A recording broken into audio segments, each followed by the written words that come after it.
Welcome to Amit Kumar channel. आज हम class 10th का फर्स्ट चैप्टर का 1.3 एक्सरसाइज करेंगे। चैप्टर का नाम है रियल नंबर और सबसे इम्पोर्टेंट क्वेश्चन है इसमें, prove that √3 is a irrational. कि √3 इरेशनल नंबर है, इसे हमें प्रूफ कैसे करना है। तो चलिए शुरू करते हैं।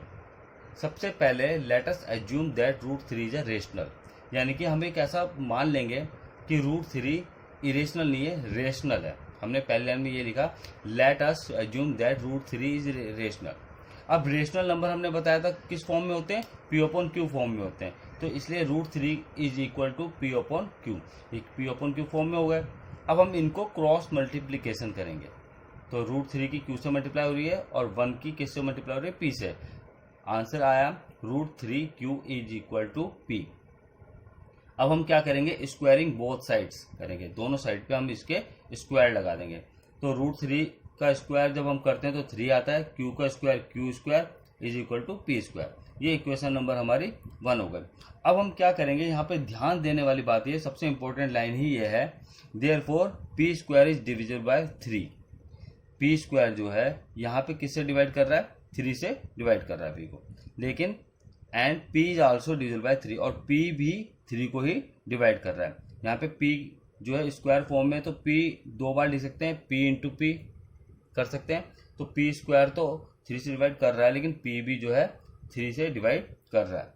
सो वी कैन राइट, अब हम दोबारा से एज्यूम कर रहे हैं, P को हमने लिया 3R, P is equal to 3R, जहाँ जो R है वो एक इंटीजर है, जहाँ R क्या है, इंटीजर। अब हम सब्स्टिट्यूटिंग मेथड का यूज करेंगे और जो P की वैल्यू 3R आई है वो हम इक्वेशन 1 में रखेंगे, पुट कर रहे हैं। देखो कैसे कर रहे हैं, 3Q स्क्वायर तो एज इट इज रहा और P की जगह हमने वैल्यू रखी है यहाँ पर 3R का स्क्वायर।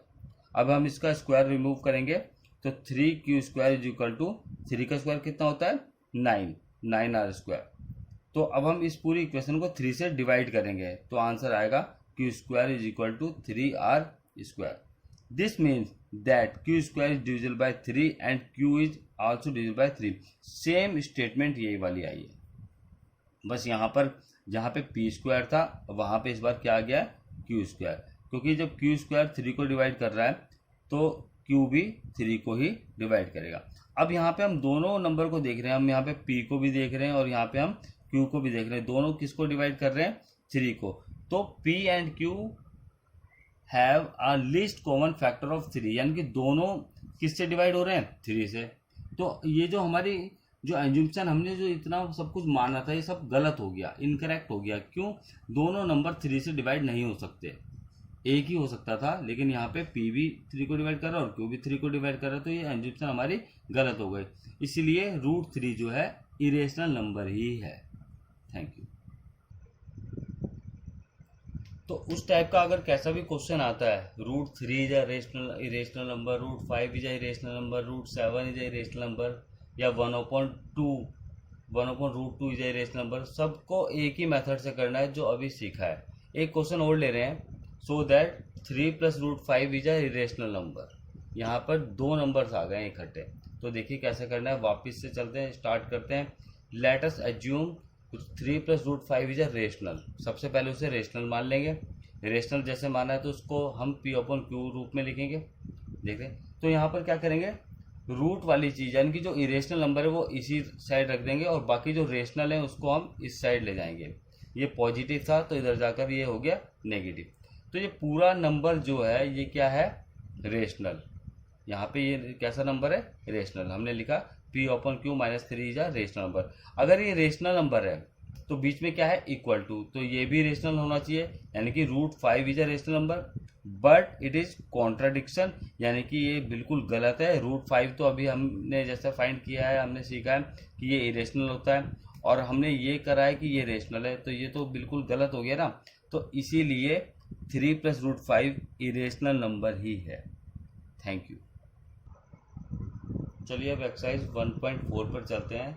इसका फर्स्ट क्वेश्चन है, विदाउट एक्चुअली लॉन्ग डिवीजन, हमें डिवाइड नहीं करना है, बिना डिवाइड करे ही बताना है कि कौन सा नंबर टर्मिनेटिंग है या कौन सा नंबर नॉन टर्मिनेटिंग है। मैंने एक एग्जांपल लिया है फर्स्ट वाला, देखिए 13/3125। तो सबसे पहले जो डेनोमिनेटर है इसका हम प्राइम फैक्टर करेंगे। यहाँ पर 5 से कर रहा हूँ मैं, ये मैं इससे पिछली वीडियो में सिखा चुका हूँ, तो मैं थोड़ा जल्दी कर रहा हूँ। कमेंट में लिखिएगा अगर किसी को समझ नहीं आएगा तो। ये देखिए, तो यहाँ पे देखिए 1 2 3 4 5, तो इसको हम क्या लिख सकते हैं 5 की पावर 5। अब यहाँ पर एक चीज़ सोचनी है और ध्यान रखनी है कि टर्मिनेटिंग नंबर वो होते हैं जिनके डेनोमिनेटर को हम, जो नीचे है डेनोमिनेटर, उसको 2m 5n की फॉर्म में लिख सकें। जिन नंबर्स को हम 2m 5n की फॉर्म में लिख सकते हैं वो नंबर टर्मिनेटिंग होंगे, और जिनको नहीं लिख पाएंगे इस फॉर्म में वो नॉन टर्मिनेटिंग होंगे। अब देखिए हमारे पास यहाँ पर डेनोमिनेटर में आया 5 की पावर 5, यहाँ पे 2 कहीं पे भी नहीं आया, तो लेकिन हम यहाँ पे 2 की पावर 0 तो अपने आप लगा सकते हैं। 2 की पावर 0 का मतलब क्या होता है 1, और 1 की जिससे मल्टीप्लाई करेंगे सेम आएगा। तो यहाँ पर आप ढंग से देखिए, जो डेनोमिनेटर है वो 2m और 5n की फॉर्म में है, तो ये नंबर हो जाएगा हमारा टर्मिनेटिंग। एक एग्जांपल और ले रहा हूँ मैं यहाँ पर 17/8 का, तो 8 के फिर से प्राइम फैक्टर कर रहे हैं, तो यहाँ पे 17/2 की पावर 3, तो यहाँ पे 5 नहीं आया, तो यहाँ पे हम फिर से क्या कर सकते हैं 5 की पावर 0 लिख देंगे, तो 2m 5n की फॉर्म में ये दिख रहा है नंबर, तो ये भी टर्मिनेटिंग नंबर होगा। एक एग्जांपल और देखते हैं 29/343 को देखते हैं, तो 29 यहाँ पे 343 के प्राइम फैक्टर करेंगे तो ये नंबर 7 से जाता है, ध्यान रखना। तो इसका आंसर आया 7 की पावर 3, तो यहाँ पर 7 आ गया है, जबकि ना कि 2 भी नहीं आया है 5 भी नहीं आया है, तो it is not form of 2m 5n, it is not a form of 2m 5n, so it is not terminating okay। अब इसका हम नेक्स्ट क्वेश्चन कर रहे हैं, without actually long division convert into decimal form, यानी कि इसको हम डिवाइड भी नहीं करना है लेकिन इसको डेसिमल फॉर्म में भी लाना है। तो देखिए इसको कैसे करेंगे, वापस से डेनोमिनेटर का हम प्राइम फैक्टर करते हैं,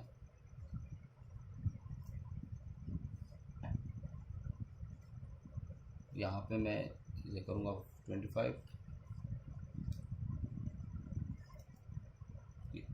अब इसको हम कैसे लिखेंगे ध्यान से देखना बच्चों, 5 की पावर 5, यहाँ तक तो हमने इस अभी सीखा ही है, लेकिन अब इसे पहले तो यहाँ पे क्या करना पड़ेगा कि जो डेनोमीटर है यहाँ पे 5 की पावर 5 है, तो डेनोमीटर में 2 और 5 दोनों आने चाहिए, तो यहाँ पे मैं 2 की पावर 5 अपने आप लिख रहा हूँ, ध्यान देना। यहाँ पर 2 की पावर मैंने 5 लिखी, तो ये नंबर मैंने अपने आप ही इंटू किया है यहाँ पे, तो ये नंबर मैं ऊपर भी इंटू करूँगा, देखा। यानी कि इसको बैलेंस करना पड़ता है, इसकी पावर को, जितने यहाँ पे 5 की पावर होगी ना उतनी यहाँ पे 2 की पावर होनी चाहिए, और जो हम अपने आप से ऐड कर रहे हैं या मल्टीप्लाई कर रहे हैं वो हम ऊपर भी करेंगे, यानी कि बहुत साइड न्यूमरेटर भी करना पड़ेगा और डेनोमीटर में भी। यहाँ पे दोबारा से समझाऊँ मैं आपको, पहले तो ये क्वेश्चन था, अब इसको हमें डेसिमल फॉर्म में लाना है, तो यहाँ पर सबसे पहले टर्मिनेटिंग बनाने के लिए क्या सीखा था अभी हमने, 2m 5n की फॉर्म में होना चाहिए, तो अब यहाँ पे 2 तो था ही नहीं, अब हमें क्या करा, जितने 5 थे 5 की पावर 5 है, तो यहाँ पे हमने क्या करा 2 की पावर भी 5 लगाई और यहाँ पे भी लगाई। अब इसे हम सॉल्व करते हैं, देखिए कैसे करेंगे। 13 2 की पावर 5 का मतलब होता है 2 मल्टीप्लाई 2 मल्टीप्लाई 2 मल्टीप्लाई 2 मल्टीप्लाई 2, 2 2 जा 4, 2 जा 8, 2 जा 16, 2 जा 32, यहाँ पे 32 आ जाएगा। अब यहाँ पर 1 लिखना है, पावर कितनी दोनों की 5 है ना, तो 5 0 लगा लीजिए, ठीक हो गया।